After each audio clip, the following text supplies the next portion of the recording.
suis ton propre chemin. Le conditionnement social peut facilement nous aspirer, nous influencer. Et si tu ne sais pas ce que c'est le conditionnement social, c'est en fait une série de normes qui va être imposée directement ou indirectement par la société. Et c'est des règles, des normes auxquelles on va s'adapter si on ne fait pas attention. Et toutes ces règles ne sont pas forcément bonnes à prendre, à intégrer.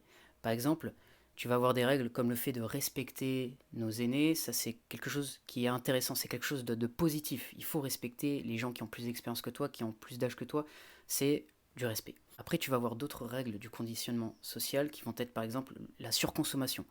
Être poussé par le marketing des entreprises à toujours consommer des choses dont on n'aurait pas besoin.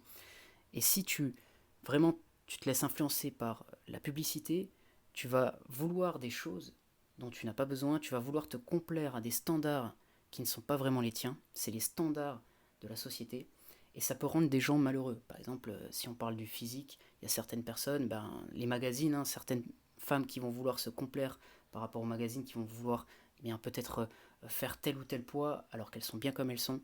Donc ces choses-là, ces idées-là peuvent être néfastes. Et donc si tu te laisses influencer trop souvent par ça, tu vas pas forcément vivre une vie où tu vas faire ce que tu as vraiment envie de faire. Je voulais te parler de ça dans cette vidéo. Si tu veux améliorer ton mental pour être plus performant, tu peux t'abonner à cette chaîne et activer la petite clochette pour ne rien louper. Donc au final, ce que je voulais te recommander ici, c'est d'être unique, d'être toi-même, d'être différent.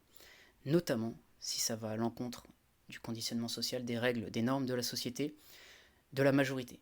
Parce que des fois, tu vas avoir des aspirations, tu vas vouloir faire des choses, mais la majorité des gens ne vont pas faire la même chose que toi. Et ça peut te pousser à peut-être te remettre en question et à ne pas faire ce que tu voulais faire. Donc l'idée ici, c'est de pouvoir être authentique et de pouvoir faire un maximum de choses qui te plaisent, qui résonnent avec ton identité. Et ça, c'est important parce que ça te permet d'avoir de l'estime de soi. L'estime de soi, c'est avoir une vision positive de soi-même et, à contrario, ne pas être négatif et vouloir toujours progresser, être authentique, être aligné avec ce qu'on veut vraiment. Si, admettons, tu veux être artiste et c'est quelque chose qui est vraiment important pour toi parce que tu penses que tu as du talent là-dedans, des compétences, je ne dirais pas non plus de tout laisser tomber et de vivre de ça de but en blanc. Il faut que ce soit assez pratique, assez réfléchi pour que tu puisses continuer à avoir ton cadre de vie.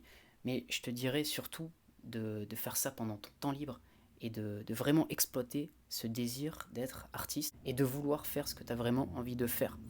Parce que comme ça, tu vas gagner en contrôle sur toi-même et notamment sur ton estime, mais aussi ta motivation. Parce que qu'est-ce qui se passe quand on vit pour les autres? Eh bien, malheureusement, on s'oublie et c'est quelque chose qui est indirect, inconscient. Au fur et à mesure, notre motivation va baisser, notre estime de soi aussi. Et c'est pas quelque chose qui va arriver du jour au lendemain. C'est petit à petit, on s'oublie de plus en plus et on n'est pas vraiment accompli. Il y a toujours quelque chose qui manque. Donc si tu vas dans la direction de faire ce que tu as envie de faire de manière pratique, c'est-à-dire que tu fais ça quand tu as du temps, eh bien ça pourra te permettre d'aller à l'encontre du conditionnement social notamment qui peut vraiment t'influencer négativement. Et reprendre la main sur ce que tu as envie de faire, sur ton identité et sur les actions que tu as envie d'entreprendre. Voilà ce que je voulais t'encourager à faire dans cette vidéo. Si ça t'a aidé, tu peux mettre un j'aime, tu peux t'abonner aussi à la chaîne si tu veux d'autres contenus sur la préparation mentale.